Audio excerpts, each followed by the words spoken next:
The Red Skull, the very face of evil, probably the most irredeemably evil villain in the entire Marvel universe. See, even Doctor Doom or Galactus or Magneto, they've all had their moments. But Red Skull, never. Never. All right. The Red Skull actually debuted all the way back in 1941 in Captain America Comics number 7, and this was drawn by Jack Kirby and Sid Shores, going all the way back to 41. Interesting cover. Cap and Bucky looking a little odd, especially Bucky. What's going on with him? But there's a lot going on this cover, and on the inside splash page, we see the Red Skull, Johann Schmidt. All right, and you can tell he's evil from the very beginning because he's busting out a giant kazoo. You got to be evil to rock the kazoo, and he dared to do it in his first appearance. All right, but you know, in this video, we're gonna look at nine. No, we're gonna look at 10 covers featuring the Red Skull. All right, one rule though, one exception. We're gonna exclude any covers from Captain America in the 70s and 80s. I've done other videos of Cap in those eras, and Red Skull has come up quite a bit, so we're gonna look outside of that. All right, but just for the sake of it, we're gonna take a look at those ones. My favorite Cap cover of the 70s was Cap 184, featuring the return of the Red Skull. All right, and here you see him hoisting Sharon Carter over his head as Cap and Falcon come to the rescue. I love this cover. All right, and we're gonna move on. In the 80s, we had Captain America 298, and this iconic cover and issue features the life and times of the Red Skull, different points of his life. Incredible must-read issue. And then a couple issues later, it was Cap versus the Red Skull to the death, as Cap was artificially aged, but the Red Skull was naturally aged. To the death indeed. And the Red Skull was gone for about 50 issues after this, coming back at the end of the John Walker saga. All right. This is the Pop Culture Cosmonaut, and you need to like, comment, and subscribe, man. You need to. Shit, come on, man. All right, but we're gonna get started. This is my 10th pick, and this is from Captain Britain number 18. This is the work of Ron Wilson, and this was in February of 1977. Intriguing cover to me. This one makes me chuckle. Captain Britain hitting him with a stylish double kick to the jaw as the Red Skull is blasting at Cap behind his shield. And Red Skull's been kicked so hard that he's broken the fourth wall. He's talking to us, the reader, like Zach from Saved by the Bell or something, you know. No, not even Captain America and Captain Britain together can stop the Red Skull. He's got a lot of talk considering the situation he's in. All right, but this is kind of Kirby-esque in a way, isn't it? Even the machinery in the background gives it that look. It's a pretty simple cover. I mean, we're gonna, we're moving on up for sure to, brighter and better ones, but I like this cover a lot, and I like Ron Wilson's work. We shall go to number 9. 9! All right. This is Supervillain Team Up number 17, which came out in March of 1980. This is the work of Keith Pollard and Bruce Patterson. All right, and here you see it's a nice composition, interesting color contrast going around. The Red Skull clutching the cosmic cube in his hand, and to the left is the hate monger, a vile villain, a clone of Adolf Hitler, who debuted way back in, I think, Fantastic Four 21, one of the earlier, pretty early in the Fantastic Four run. He had a hate ray that could incite people to all kinds of horrible behavior, for damn sure. But yeah, and then Arnim Zola, like, he's the least evil of them all by a long shot, and he's damn evil, man. This is a whole lot right here to deal with. Yeah, irredeemably evil villains on display here. We're gonna go to number 8 on my list. This is Captain Britain, number 19, the invincible Red Skull.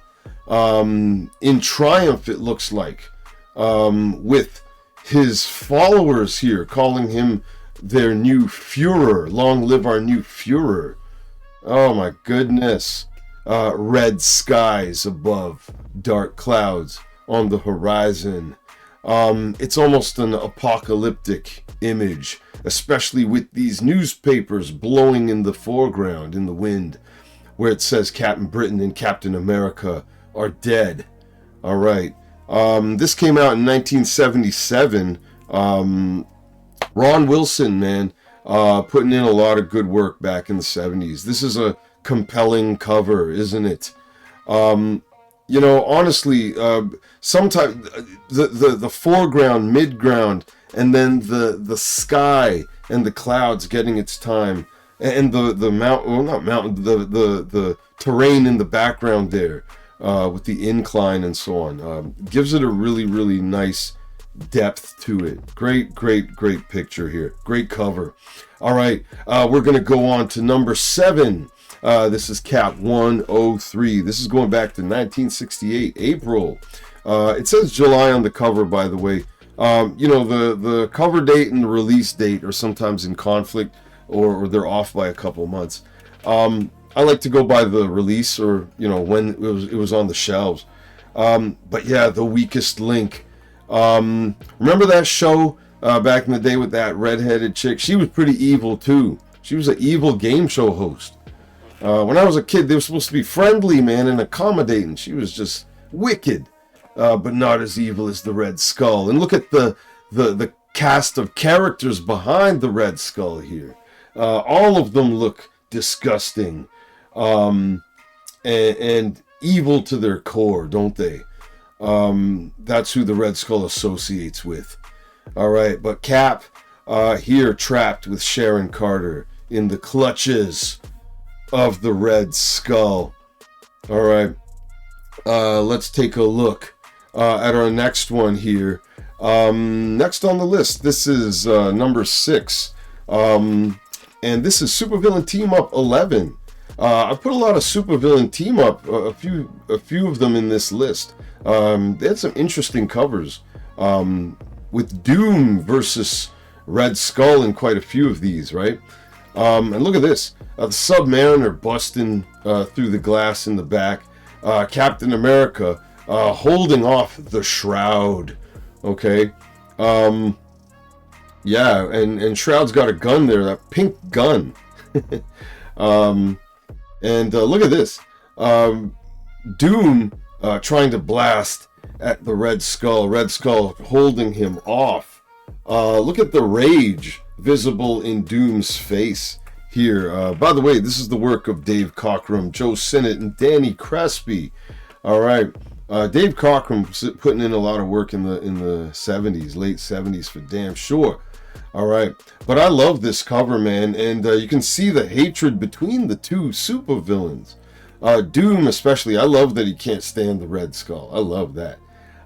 Yeah, a lot going on here in The Last Stand at Latveria. All right. Yeah, you know, we're going to move on, but before we do that, I'm going to take a sip, okay, take a sip of a beverage. But instead of that, I'm going to shout out Brita for this filtered tap water, you know, because those clowns at Monster, you know, those bozos, I haven't heard a damn thing. So I'm going to shout out Brita. It's free. I don't, you know, well, the filters aren't free, I guess, but the water, the tap water is delicious. All right. All right, we're going to move on from that and go on to number 5 on my list. And this is number 5 of the Invaders as well. Okay, and this issue came out in December of 1975. What a impactful image. As I see this, the Red Skull as a giant figure. Look at his face. Look at his mask. I love that cockeyed look. In some issues or some artists, they like to make him look like that, with one eye bulging and the other one half open. And his mouth, his teeth. I love this look for the skull. Clutching Cap in his right hand. The android Human Torch flying towards him. Namor the Submariner whipping a lamp post at him. Bucky jumping off into the middle of a parade. Have no idea what he thinks he's going to get done out of this. And by the way, this is the work of Ed Hannigan, Jack Kirby, Joe Sinnott, and Gaspar Saladino. Alrighty. I just adore this cover, man. And I love the parade going on. Help win the war, buy bonds. And, what a shocker to see the Red Skull back from the dead. All right. He's always back from the dead, isn't he? All right. Let's move on to number 4 on my list. This is Supervillain Team Up again. Keeps coming back. I'm loving some of these covers out of that title. Could have been a very slept-on title, man. And this is the work of Dave Cockrum and Al Milgrom. Again, it's Doom versus the Red Skull. This looks more like a Doom cover. He looks like he's striking a heroic, defiant pose against the Red Skull, coming in on some super air cycle. All right, something that Cobra would have dreamed of in G.I. Joe. They would have loved a device or a vessel like that. And look, he's got a helmet to breathe in what looks to be space. Look at the background here. It's almost cosmic as he's blasting at Doom's feet. And look at the explosion here, ripping Doom's cape to shreds. Okay, but Doom is undeterred. And as it says here, now, the savage showdown between the two greatest masters of menace. This is a titanic struggle between two bad dudes. All right. But Doom, look at even in the letterbox up top. Look at Doom looking down on Red Skull. And Red Skull's like, yeah, I don't care. I'm a villain. I'm worse than him. And this is great stuff. I love the colors. I love the composition. I love their faces. I love the hatred between the two. This is beautiful, beautiful stuff. 1977, man. But yeah, let's move on to number 3 on my list. This is unmistakable. This is iconic. This is historic. I'm sure this would have made number 1 on a lot of people's lists, and it wouldn't be wrong. Okay, and this is Cap 115, which came out in April of 1969. Yeah, look at the Red Skull. I love how he looks on this image, man. His face, his eyes. I like the black sockets with just the white dots for his eyes. That's a really, really interesting look for him. Captain America trapped in the mystery of the cosmic cube. All right. Sharon Carter in his clutches here. Kind of reminds me of, Britt Eklund. She was an actress a lot in the 70s. She was in The Man with the Golden Gun. She was Goodnight in that. She was also in Get Carter, a badass, cold-blooded gangsta flick from the early 70s. Check that out if you haven't. Now begins the nightmare. This is classic stuff. This is an unmistakable, unforgettable, unimitated, or maybe if they tried it, like this is iconic. This is one of a kind. I love this cover. So therefore, the ones that come after it better be damn good, right? That was number 3. The Red Skull appears again. This is my number 2. Look, man, it's Supervillain Team Up again. And this is issue number 10. I can't get enough of this cover. This one surprised the hell out of me, is how much I loved it. when I put it head to head against a lot of the other ones that I have here, this one just kept beating them out. I love the skull's face in this one. And by the way, this is the work of Gil Kane, Ernie Chan, and John Romita Sr. All right. Yeah, this came out in November of 76. Again, Doom keeps coming back on these Red Skull covers. And here he's pounding on Cap's shield in the palm of the hand of the Red Skull. As he sees two of his hated adversaries going at each other. He doesn't know what to do. The Red Skull doesn't even really know what to do here. This is almost like too good fortune for him. Holding these two, and he's got this gun in his left hand as he looks at this fight going on between Doom and Cap.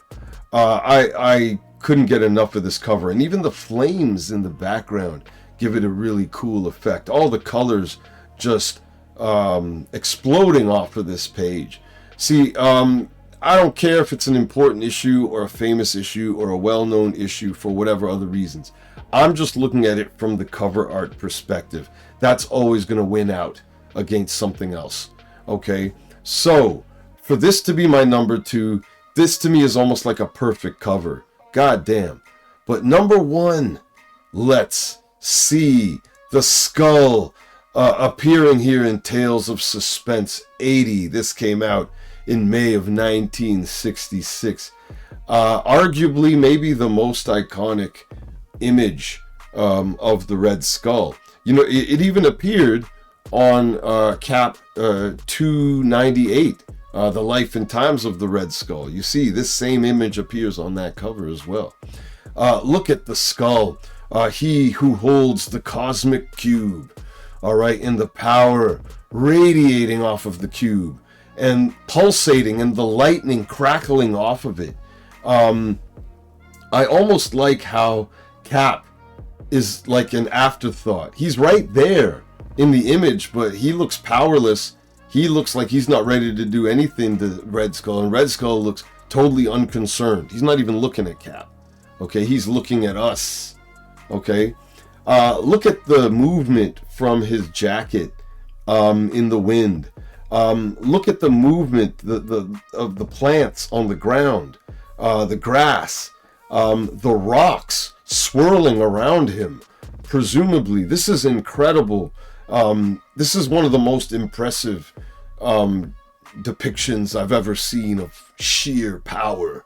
All right, I love this image. 1966. This is the oldest cover on the list. I didn't pick it just because it was old and well known. As I always say on the Pop Culture Cosmonaut, I don't give priority to that. Even if I consider it, it's not my priority. The priority is the art. And this one just nails it on every level. Okay, this is Jack Kirby, Don Heck, the much maligned Don Heck, Stan Goldberg, and Sam Rosen. All right, Tales of Suspense. Damn good material for a horrible human being. All right, I love doing villain covers. I like chasing down how that villain appeared across the board, whether it was this title or that title or whatnot. All right, if there's any other villains you want me to cover, let me know. Holler at your boy. All right, but this was once again the Pop Culture Cosmonaut. Like, comment, and subscribe, Jack. All right, get her done. All right, and yeah, to the corporate division at this unnamed corporation, you know, send me an email. It's free, man. Y'all cheap SOBs. Anyways, don't matter. We're gonna move past that, you know, and we will be back once again. So the Pop Culture Cosmonaut, baby, we out of here.